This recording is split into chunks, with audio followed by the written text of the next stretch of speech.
자, 반갑습니다. 선생님은 여러분들과 함께 국어를 공부할 김판관 선생님이라고 합니다. 나중에 여러분들이 학원에 등원하게 되면 시간표에 아마 판티라고 이렇게 적힐 거예요. 발음 잘 하셔야 됩니다. 팬티 아니고 판티입니다. 그래서 쌤 이름은 김판관이다. 간단한 제 소개였고요. 우리가 배워볼 책의 이름은 기초완성입니다. 여러분들이 중학교 올라가게 되면 국어 책을 이제 마주하게 될 텐데요. 이때 꼭 필요한 기초 개념을 배우는 책이다. 이렇게 생각하시면 되겠습니다. 자, 그래서 교재 21페이지를 한번 보시면 페이지 번호가 아마 안 나와 있을 거예요. 그래서 21페이지를 찾아서 한번 보시면 갈래 특강이라고 되어 있죠.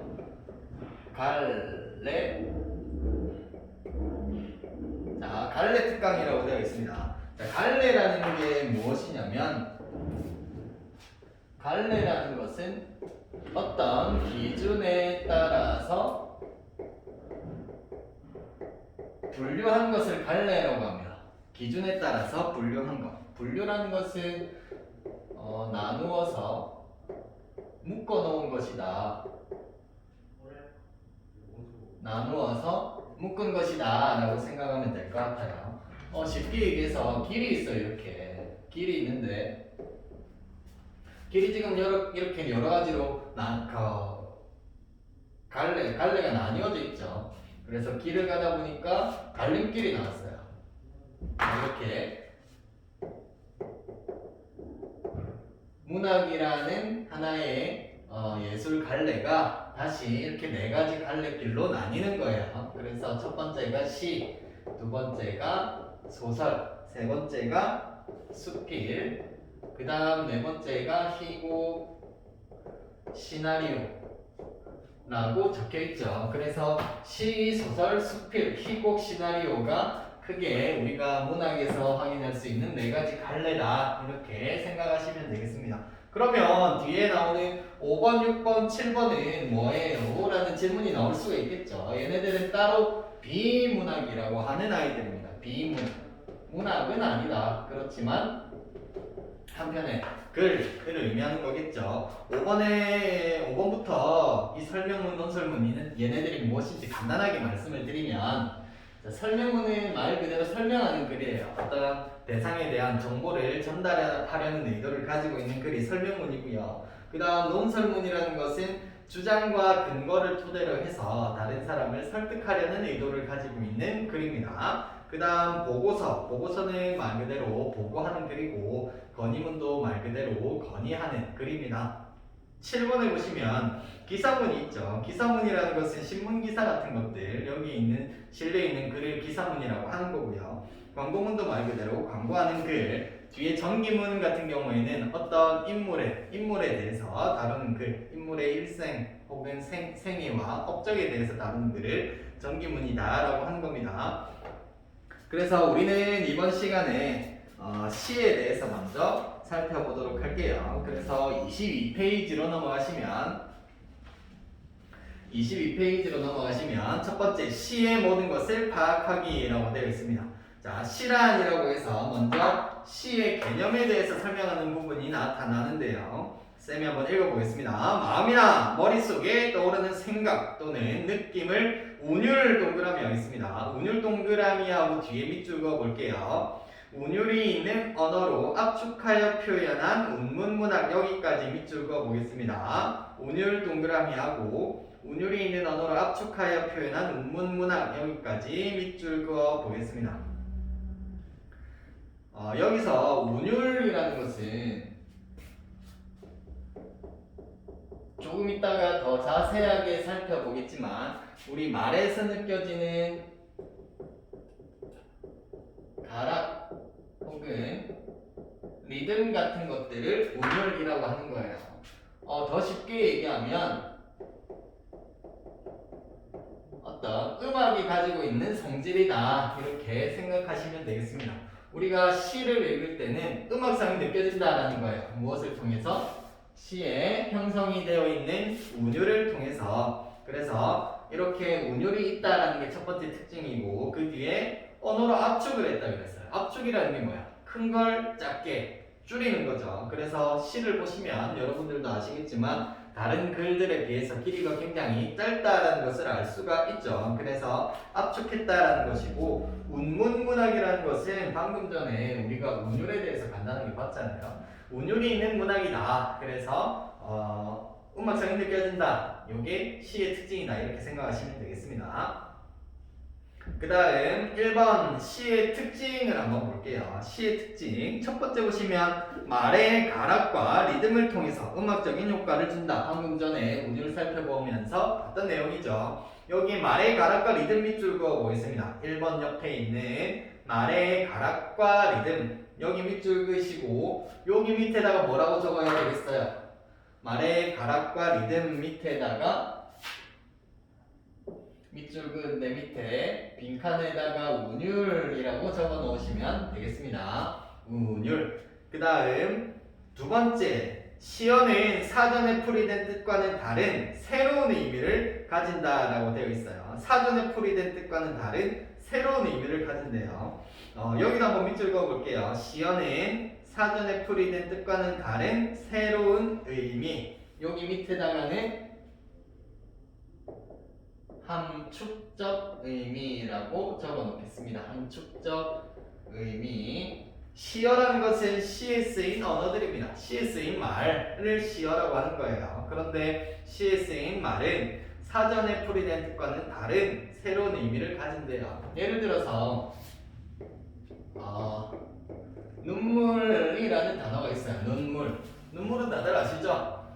눈에서 눈에 있는 물 아닙니까? 이게 사전적인 의미는 눈물샘에서 분비되는 어떤 분비물 정도의 의미를 가지고 있는데 이 눈물이라는 단어를 통해서 우리는 쉽게 다양한 감정들을 표현할 수가 있죠. 언제 눈물을 보통 흘려요? 일반적으로는 슬플 때 눈물 많이 흘리죠. 또 언제 눈물을 흘릴까요? 네, 기쁠 때. 너무 기쁠 때도 막 눈물이 흘러요. 그리고 화가 날 때도 이렇게 눈물이 흐르는 경우가 있겠죠. 뭐 등등등. 이렇게 다양한 감정들을 무엇으로? 눈물이라는 단어 하나 가지고 표현을 할 수가 있다. 그런데 눈물이라는 것은 일반적으로 사전적인 정의를 보면 눈물샘에서 분비되는 분비물이라는 의미를 가지고 있잖아요. 그럼에도 불구하고 이렇게 다양한 감정을 표현할 수가 있기 때문에 시어는 사전에 풀이된 뜻과는 다른 새로운 의미를 가진다. 그래서 함축적인 의미를 가진다라는 겁니다. 그 다음 세 번째, 느낌이나 감정을 직접적 아니고 어떻게? 간접적으로 드러냅니다. 직접적이고 간접적이라는 것은 예를 들면 이런 거예요. 슬프면 슬프다라고 표현을 하는 거. 글을 쓸 때 내가 슬픈 감정을 표현하려고 해요. 근데 나 슬퍼 라고 표현을 하게 되면 직접적인 거겠죠. 마찬가지로 기쁠 때도 나 기뻐 혹은 화가 날 때 내가 지금 무척 화가 나 있어 이렇게 표현을 하게 되면 직접적인 표현이 되는 것이고 반대로 나는 지금 마음속에 눈물이 흘러라고 간접적으로 표현을 할 수가 있겠죠. 이때 이 눈물의 의미는 앞뒤의 상황을 앞뒤의 상황을 파악해서 이 눈물이 어떤 의미를 가지고 있는지를 생각해 보셔야겠죠. 그래서 예를 들면 내가 너무 사랑하는 사람이 병에 걸렸어요. 그래서 내 마음속에 지금 눈물이 흘러라고 표현을 하게 되면 나는 굉장히 슬프다라는 것을 드러내게 되겠죠. 이렇게 감정을 간접적으로 드러낸다는 것이 시의 특징이고요. 그 다음 네 번째, 비유적인 표현과 압축된 형식을 통해서 깊은 의미를 전달한다. 비유적이라는 것은 빗대서 표현한다라는 의미를 가지고 있어요. 요거는 조금 이따가 표현 방법 살펴보면서 더 자세히 한번 살펴보도록 하고요. 압축된 형식은 앞에서도 살펴봤지만 길이가 어때요? 시 같은 경우에는 길이가 굉장히 짧다라는 특징이 있어요. 자, 그 다음 두 번째, 시의 종류에 대해서 한번 살펴보겠습니다. 시는 또 여러 가지 종류로 나눠볼 수가 있어요. 자,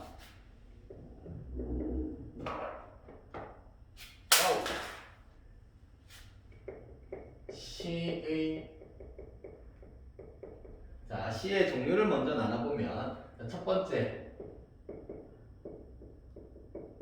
형식에 따라서 나눠볼 수가 있습니다. 형식에 따라서 나누게 되면 세 가지 종류가 나오게 되죠. 첫 번째는 정형식, 그 다음은 자유식, 그 다음 세 번째는 산문시가 되겠습니다. 여기서 정형시라는 것은 형식이, 우리가 지금 기준이 형식이었잖아요. 형식이 정해져 있는 거예요. 형식이 정해져 있는 시가 정형시입니다. 그래서 뒤에 밑줄 그어보면 정해진 형식, 여기 밑줄 그어보겠습니다. 정해진 형식. 자, 정형시는 일반적으로 나중에 살펴볼 시의 한 갈래 중에서 시조가 대표적으로 있다. 시조 같은 경우에는 정해진 형식에 맞추어서 쓰는 시의 한 종류입니다. 그래서 나중에 살펴볼 거고요. 자, 자유시라는 것은 말 그대로 자유롭게 쓰는 시예요. 요거 뒤에 밑줄 그어보고 있습니다. 자유롭게 쓴 시, 자유시는 자유롭게 쓴 시 밑줄 긋고요. 대부분의 지금 쓰여지는 시들 있죠. 현대 시들은 다 자유시다. 이렇게 생각하시면 되겠습니다. 그 다음 산문시 같은 경우에는 행의 구분이 없이 줄글로 쓴 시다라고 되어 있죠. 행의 구분이 없다. 행의 구분 없이 줄글로 쓴 시 밑줄 그어 보겠습니다. 이거는 다 밑줄 그어 볼게요. 행의 구분이 없이 줄글로 쓴 시다. 자, 산문은 대표적으로 어떤 게 있냐면 소설 같은 애들이 산문이다. 이렇게 생각하시면 됩니다. 길이가 어때요? 길이가 굉장히 길죠. 그리고 압축적이고 함축적으로 쓰기보다는 줄글 형식으로 이렇게 쭉 썼단 말이에요. 이런 애들을 산문이라고 하는데 이런 형식을 따서 산문의 형식을 따서 쓴 시를 산문시다라고 하는 거예요. 이때 행과 연이라는 개념을 한 가지 확인하셔야 되는데 여기에서는 행의 구분이 없이 줄글로 썼다고 그랬죠. 자, 행과 연. 시는 행과 연으로 구성이 되어 있어요. 행과 연. 여기서 행이라는 것은 시의 한 줄 한 줄을 행이라고 하는 것이고, 연이라는 것은 이 행, 한 줄 한 줄이 모여서 이룬 한 줄 한 줄이 모여서 이룬 단락이다. 이미 덩어리 정도로 생각하시면 됩니다. 자, 예를 들어서 그냥 줄로만 표현을 해볼게요. 지금 이거 몇 줄이에요? 세 줄이죠? 그러면 시에서는 얘를 삼행이다 라고 하는 거예요. 한 줄 한 줄을 행이라고 했으니까 세 줄이지. 그래서 삼행이다 라고 표현을 하는 겁니다. 그런데 연 같은 경우에는 단락이라고 했어요. 이 행들이 모여서 이룬 단락이야. 그래서 자, 이렇게 하나, 두 개의 단락이 있으니까 얘는 몇 개의 연으로 이루어진 것이다. 두 개의 연으로 이루어져 있는 것이다. 이렇게 연과 행은 구분을 하셔야 됩니다. 아시겠죠? 시를 우리가 볼 때는 연과 행, 행과 연을 구분해서 보셔야 된다. 그 다음 두 번째는 내용에 따라서입니다. 시에서 어떤 내용을 다루고 있는가에 초점이 있겠죠. 첫 번째는 정시가 있고, 두 번째 사시가 있고, 그 다음 세 번째는 극시. 이렇게 세 가지로 우리가 내용상 시를 나누어 볼 수가 있습니다. 시의 종류를. 자, 서정시라는 것은 이 정이라는 것이 감정을 얘기하는 거예요. 감정. 그래서 개인의 감정과 생각, 느낌을 쓴 시다. 감정이 드러나면 슬픈 감정이 드러난다거나 기쁜 감정이 드러난다. 그러면 서정시인 거예요. 뒤에 밑줄 긋겠습니다. 개인의 감정과 생각, 느낌을 쓴 시. 이게 서정시예요. 그 다음 서사시는 여기 사라는 것은 역사적인 사건을 의미하는 겁니다. 역사적인 사건. 그래서 역사적인 사건이나 신화, 전설, 영웅의 이야기를 쓴 시가 서사시가 되는 겁니다. 역사적 사건.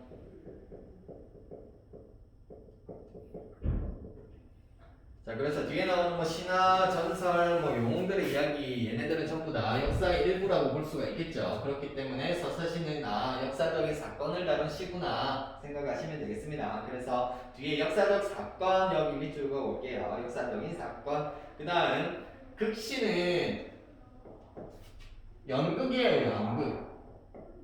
연극의 형식으로 쓴 시입니다. 연극은 여러분들이 뭐 연극을 보러 가보신 적이 있는지 모르겠지만 무대 위에서 등장인물들이 서로 어떻게 해요? 대화를 하죠. 그래서 극시 같은 경우에도 대화의 형식으로 이루어진 구조를 취하고 있다. 그래서 뒤에 밑줄 긋겠습니다. 연극의 형식 밑줄 그으시고 연극의 형식 밑줄 그으시고 밑에다가 간단하게 적을게요.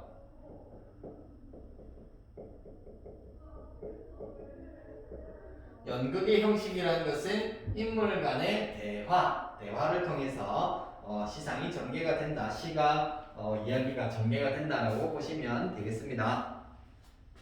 자, 여기까지 시의 종류 살펴봤어요. 시의 종류는 첫 번째 형식으로 나눌 수가 있고 두 번째 어떤 내용을 다루고 있느냐 내용으로 나눠볼 수가 있는데 형식상 나누게 되면 형식이 정해져 있는 정형식, 그 다음 자유롭게 쓰는 형식이 정해져 있지 않고 자유롭게 쓰는 자유시가 있고 소설처럼 줄글 형식으로 쭉 길게 느려 쓴 산문시가 있습니다. 그 다음 내용을 보시면 첫 번째 내용상 보면 서정시 개인의 감정을 노래한 시가 있고 그 다음 서사시 역사적으로 있었던 어떤 사건을 다루는 시 서사시가 있고요. 그 다음 극시 연극의 형식으로 인물 간의 대화 형식으로 쓴 극시가 있다. 자, 이 정도 살펴보면 되겠습니다. 자, 그 다음 세 번째는 시를 구성하는 데는 세 가지 요소가 필요해요. 그걸 시에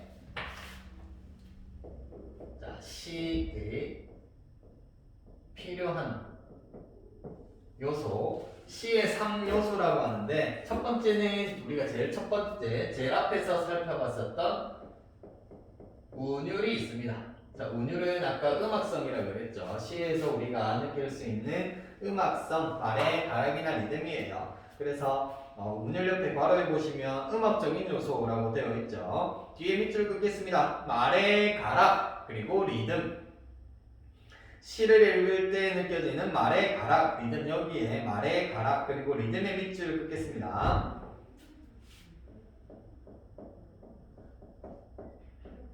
음악적인 성격을 꼭 가지고 있어요. 뭐라는 거야? 시라는 거예요. 그 다음 두 번째는 뭐가 있어요?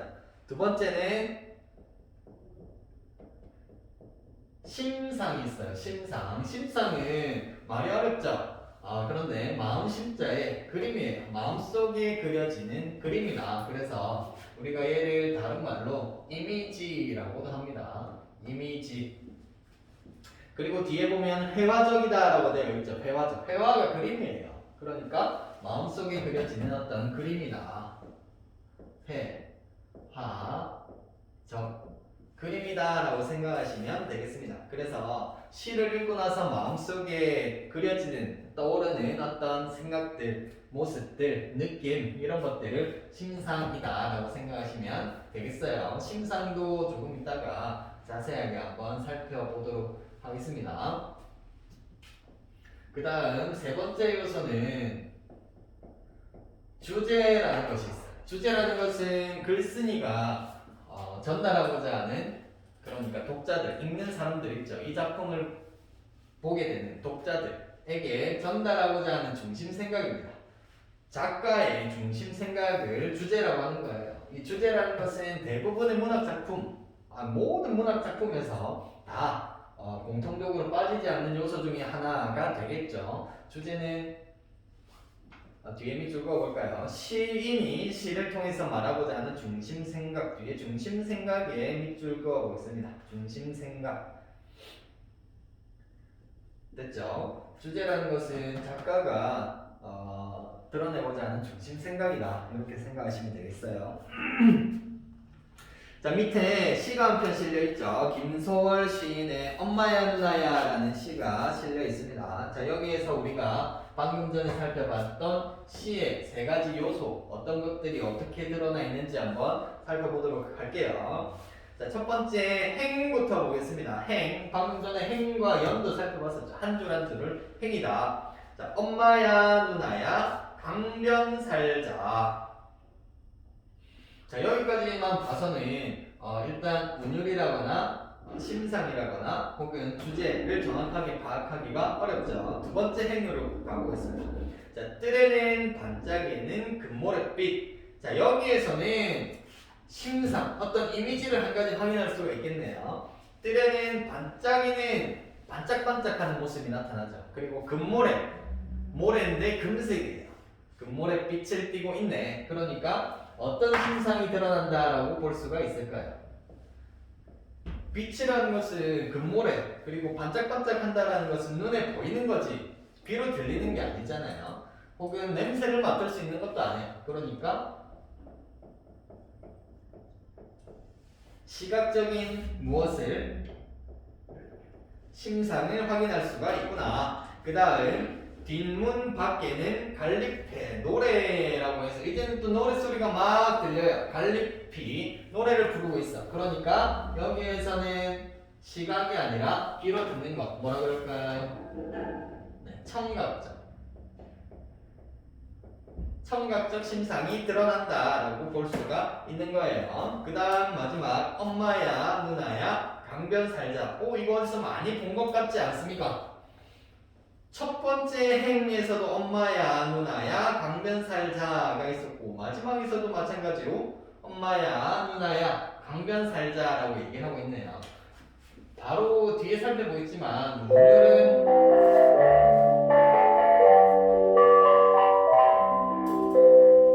죄송합니다. 자, 운율이라는 것은 보통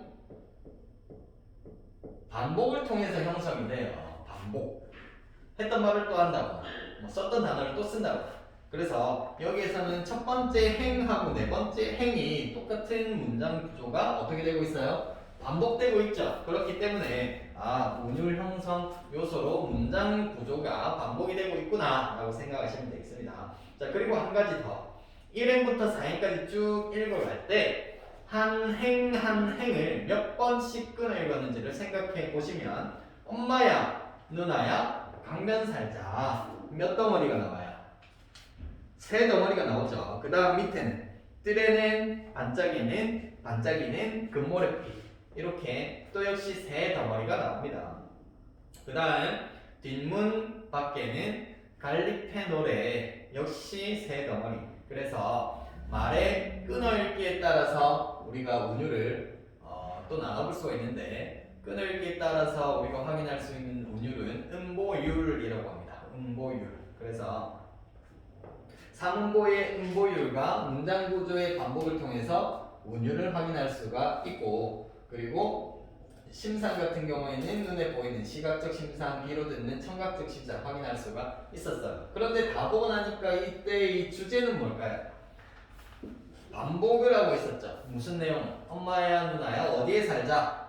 강변에 살자. 그러면서 강변의 모습을 어떻게 묘사를 하고 있었죠. 반짝이는 막 금모래빛이 있고 그 다음에는 갈릭들이 막 노래를 불렀다고. 그러니까 엄마랑 누나랑 같이 강변에 살고 싶다라는 자신의 소망을 드러내고 있는 거죠. 이때의 강변이라는 것은 단순히 흐르는 강 옆에 변이라는 것은 이 강 근처, 강 옆을 얘기하는 거거든요. 그 옆에서 살고 싶다라기보다는 이렇게 평화롭고 순수한, 아름답고 평화로운 곳에서 살고 싶다라는 소망을 드러내고 있는 시다라고 생각을 하시면 되겠습니다.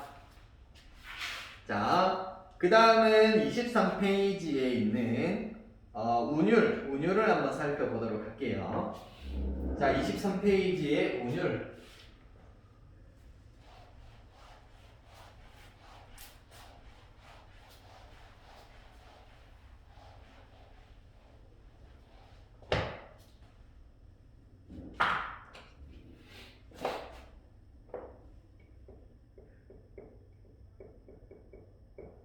자, 운율은 말의 가락 혹은 리듬이라고 그랬죠. 시에서 느낄 수 있는 어떤 음악적인 성질을 운율이라고 했어요. 자, 첫 번째 보시면 운율의 종류가 있습니다.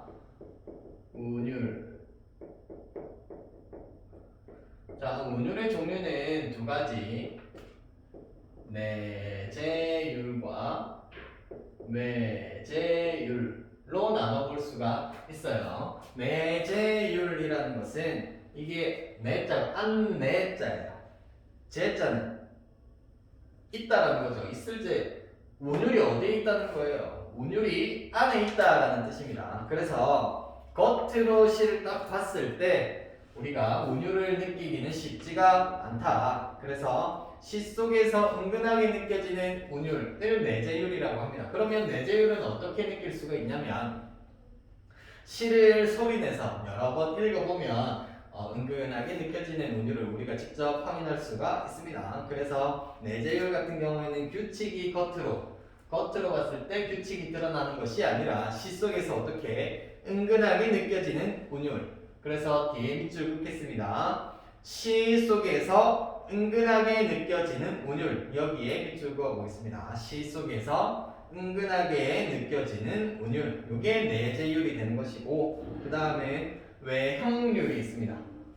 외재율이라고도 하고요. 교재에 있는 것처럼 외형률이라고도 합니다. 외형률, 외재율 같은 말이에요. 자, 규칙적인 리듬이 어디로? 겉으로 뚜렷하게 나타나는 운율. 밑줄 그어보고 있습니다. 겉으로 뚜렷하게 나타나는 운율. 자, 겉으로 뚜렷하게 나타나는 운율.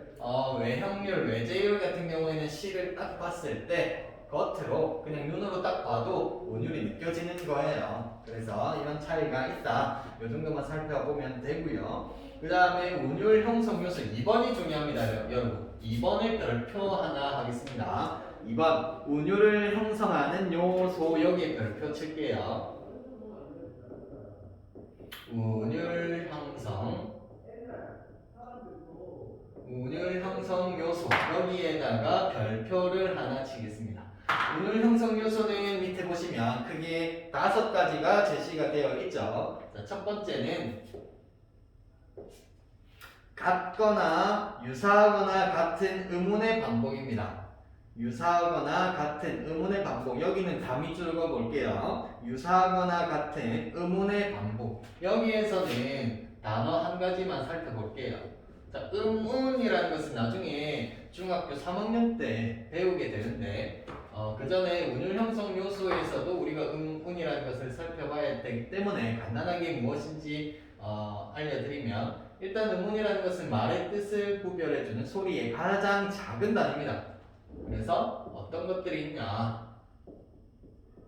자음, 그리고 모음. 의문은 자음이랑 모음을 이야기한다라고 생각하시면 되겠어요. 자음에는 어떤 것들이 있어요? 자음은 자를 써서 기역, 니은, 디귿 이런 애들을 자음이라고 하는 거고, 그 다음 모음은 어미, 모자를 써서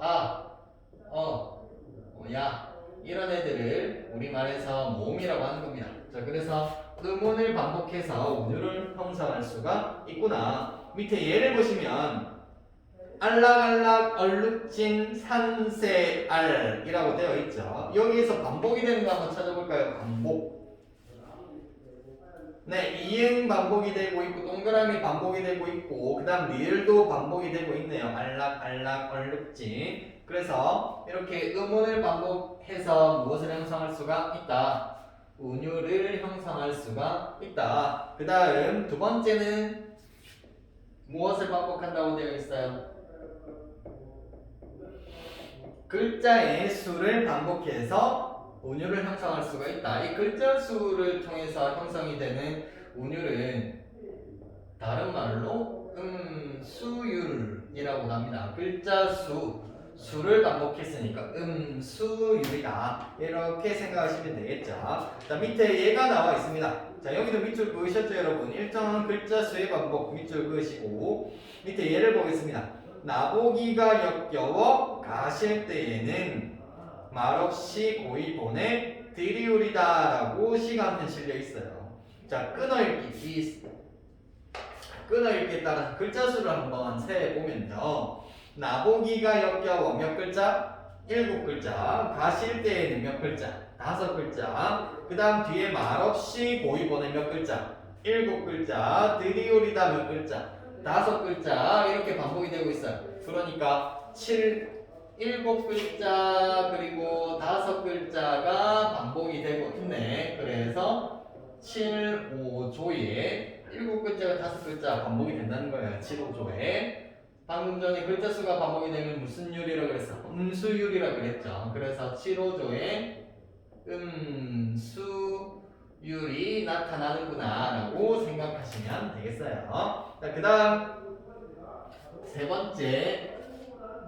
번째는 방금 우리가 엄마야 누나야 라는 시를 통해서 한번 살펴봤었던 끊어읽기에 따라서 끊어읽기의 반복을 통해서 역시 운율이 형성이 된다라고 보면 되겠습니다. 여기도 밑줄 그으셔야 되겠죠. 일정한 끊어읽기의 반복.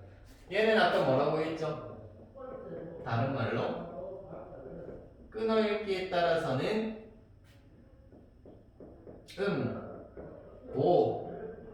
보율이라고 그랬습니다. 보율. 방금 밑에 예를 보시면 엄마야, 누나야, 강변살자, 뜰에는 반짝이는 금모래빛. 3번 끊어읽기 때문에 몇 음보? 3음보의 음보율이라고 운율을 표현할 수가 있겠습니다. 그 다음 네 번째는 같은 위치에서 뭐가 반복이 되는 거예요? 같은 위치에서 같은 음이 반복이 될 때, 자, 그래서 밑에 예를 보면 돌담에 속삭이는 햇발같이 는 하고 같이의 밑줄이 그어져 있죠. 그 다음 풀 아래 웃음 짓는 샘물같이 라고 해서 행이 이어질 때 는 하고 같이라는 단어들이 같은 위치에서 같은 소리가 반복이 되고 있으니까 운율이 형성이 된다라고 보는 것이고, 그 다음 같은 위치에서 같은 음이 반복이 되는 것은 우리가 위, 율 같은 위치에서 반복이 돼서 위율이라고 표현을 합니다. 위율. 그 다음 마지막 다섯 번째 같거나 유사한 무엇이 반복이 된다? 문장 구조가 반복이 된다. 자, 그래서 반복이 이렇게 엄마의 누나의 강변살자 같은 경우에는 문장 구조가 반복이 됐었죠. 문장 구조가 반복이 될 때도 역시 무엇이 형성이 된다? 운율이 형성이 된다 라고 보면 되겠죠. 그런데 지금 우리가 1번부터 5번까지 쭉 살펴보니까 공통적으로 운율을 형성할 때 공통적으로 나오는 단어가 있었어요. 뭐가 있었어요? 1번부터 5번까지 공통적으로 이 단어는 꼭 빠지지 않고 나온 게 있었어요. 뭐야? 반복이죠. 반복입니다. 그러니까 운율은 곧 무엇을 통해서? 반복을 통해서 형성이 되는구나. 똑같은 말이 또 나온다. 똑같은 단어가 또 나온다. 그러면 무조건 반복이 되는 것이고, 반복이 되면 무조건 뭐야? 운율을 형성하는구나 라고 생각을 하시면 되겠습니다. 그래서 밑에 윤동주 시인의 오줌싸기 지도라는 시가 한 편 실려 있는데요. 여기도 한번 보겠습니다. 자, 꿈에 가본 엄마 계신 별나라 지돈가, 돈 벌러 간 아빠 계신 만주 땅 지돈가 라고 해서 총 4개 행이 제시가 되어 있지만 문장 구조가 어때요? 서로 문장 구조가 꿈에 가본 엄마 계신 별나라 지돈가, 돈 벌러 간 아빠 계신 만주 땅 지도인가? 어느 걸 썼는데 아마 이불에 지도가 그려졌나 봐요. 그래서 이 지도가 무슨 지도인가? 엄마 지도인가? 아빠 계신 지도인가? 라고 하면서 비슷한 문장 구조를 반복하고 있죠. 그렇기 때문에 어디 계신 뭐뭐뭐 지도인가? 라는 비슷한 문장 구조를 반복하고 있기 때문에 운율이 형성이 되고 있구나 라고 생각하시면 되겠습니다. 자, 그러면 1번 문제부터 5번 문제까지 시간을 3분 드리겠습니다. 지금부터 한번 풀어보시겠습니다. 영상은 잠시 일시 정지하시고요. 1번부터 5번까지 다 풀고 나서 다시 시작 누르시면 되겠습니다. 자, 다 푸셨죠? 확인 문제 1번부터 한번 보겠습니다. 시의 특징에 대한 설명으로 알맞은 것은 정답이 두 개라고 되어 있네요. 정답은 몇 번? 네, 1번하고 4번이 되겠죠. 말에 리듬을 느낄 수가 있다. 왜? 운율이 있기 때문에 말에 리듬을 느낄 수가 있었죠. 그 다음 2번에 깔등을 통해서 긴장감을 느낄 수가 있다. 요건 우리가 아직 배우진 않았지만 무엇의 특징일까요? 시가 아니라 소설의 특징입니다. 소설의 특징이라고 옆에다가 적어 놓으시면 좋겠죠. 소설의 특징. 그 다음 3번 새로운 지식과 정보를 얻을 수가 있다. 이거는 제일 처음에 우리가 그 갈래에 대해서 간단하게 얘기할 때 지식 그리고 정보를 전달하는 글을 뭐라 그랬어요? 설명문이라고 그랬죠. 그래서 3번은 설명문의 특징이다 라고 보시면 되겠고요. 그 다음 5번 글쓴이의 체험을 통해서 삶의 깨달음을 느낄 수가 있다. 자, 일반적으로 자신의 체험 그러니까 경험을 통해서 깨달음을 주는 작품들은 수필이라고 합니다. 그래서 5번은 수필의 특징이구나. 1번하고 4번이 시의 특징이다 라고 생각하시면 되겠습니다. 그 다음 2번은 시는 형식상 다 지웠네요. 형식상 세 가지 뭐 있었습니까? 형식이 정해져 있는 정형시 있었고 형식이 정해져 있지 않고 자유롭게 쓰는 자유시가 있었고요. 그 다음 줄글 형식으로 쓴 산문시가 있었죠. 산문시. 그 다음 내용상으로 세 가지를 나누게 되면 자신의 감정을 노래한 서정시, 그 다음 역사적인 사건을 다룬 서사시, 그 다음 마지막 연극의 형식으로 쓴 극시가 있겠습니다. 그 다음 3번 시의 내용상 종류 중에서 내용상 종류 뭐 있었어요? 서정시, 서사시, 극시가 있었죠. 이때 개인의 감정과 생각, 느낌을 쓴 시는 무슨 시? 감정이니까 서정시다라고 적으셔야 되겠죠. 3번엔 서정시. 그 다음 4번 내용상, 역시 내용상 연극의 형식으로 쓴 시는 연극 나왔으니까 극시 이렇게 가면 되겠습니다. 그 다음 3번 다음 시의 형식상 그리고 내용상 종류가 무엇인지 쓰시오라고 되어 있죠. 자주 꽃 핀 건 자주감자, 파보나 마나 자주감자. 하얀 꽃 핀 건 하얀 감자, 파보나 마나 하얀 감자라고 되어 있죠. 이 시는 형식상 자유시, 자유롭게 쓴 시, 자유시고요. 그 다음 개인의 어떤 느낌, 생각을 드러낸 서정시, 형식상 자유시, 내용상 서정시가 되겠습니다. 자유시, 서정시 두 개 적어 놓으시면 되겠습니다. 그 다음 4번 시의 3요소, 시의 3요소 첫 번째는 뭐가 있어요? 운율, 말의 가락 혹은 리듬을 의미하는 운율 있었고 그 다음 두 번째는 이미지, 뭐라고 그랬죠? 이미지는 같은 말, 심상. 그래서 운율, 심상 있었고 마지막 하나 작가가, 글쓴이가, 시인이 드러내고자 하는 중심 생각, 주제 이렇게 세 가지가 시의 3요소가 되겠습니다. 그 다음 마지막 5번 다음 시에서 운율 형성하는 요소로 알맞지 않은 것은 운율 형성 요소는 방금 전에 살펴봤던 여기 있는 5가지입니다.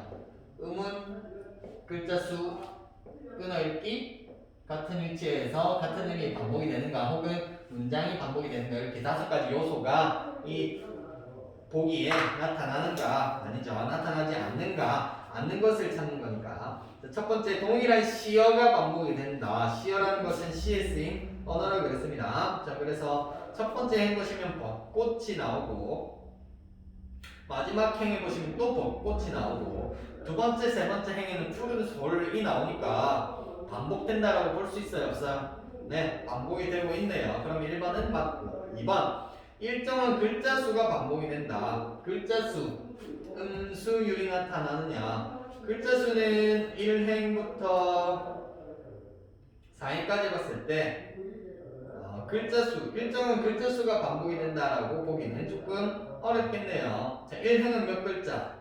총 7글자고요. 3행은 3, 7, 9글자. 이렇게 글자 수는 일치하지 않는다. 그래서 일단 정답은 2번. 그런데 정답이 두 개니까 하나 더 찾아야 합니다. 3번에 비슷한 문장 구조가 반복이 된다고 되어 있는데 1, 2행과 3, 4행의 문장 구조를 한번 볼까요? 벚꽃 지는 걸 보니 뭐뭐 하니 푸른 소리 좋아 뭐뭐 하니 좋아 그 다음 3, 4행도 푸른 소리 좋아하다 보니 역시 뭐뭐 하니 벚꽃마저 좋아 라고 해서 뭐뭐 하니 뭐뭐 좋아 라는 비슷한 문장 구조 반복이 되고 있죠. 그래서 3번도 적절하다. 그 다음 일정한 끊을기는 음보율이라고 했습니다. 얘 같은 경우에는 일정한가 벚꽃 지는 걸 보니 푸른 소리 좋아. 일정한 끊을기가 반복이 된다라고 보기는 조금 어렵다. 그래서 일단 5번 문제 정답은 2번과 4번이 되겠습니다. 그 다음 5번에 보시면 같은 위치에서 같은 음이 반복이 된다. 니 첫 번째 행이 끝에 있는 니, 그 다음 세 번째 행 끝에 있는 니, 그 다음 두 번째 행 끝에 있는 아, 네 번째 행 끝에 있는 아 서로 같은 위치에서 같은 음이 반복이 되고 있으니까 위율도 맞겠네요. 그래서 5번 문제 정답은 2번과 4번이 되겠습니다. 그러면 다음에는 선생님이 나눠준 그 빈칸 테스트지가 있을 거예요. 여기에서 방금 전에 배운 운율까지 자기가 공부했던 내용 생각하면서 학습했던 내용 생각하면서 한번 채워보도록 하겠습니다. 자, 1교시는 빈칸 채우기까지 완료하시고 저에게 확인 받으시면 되겠습니다.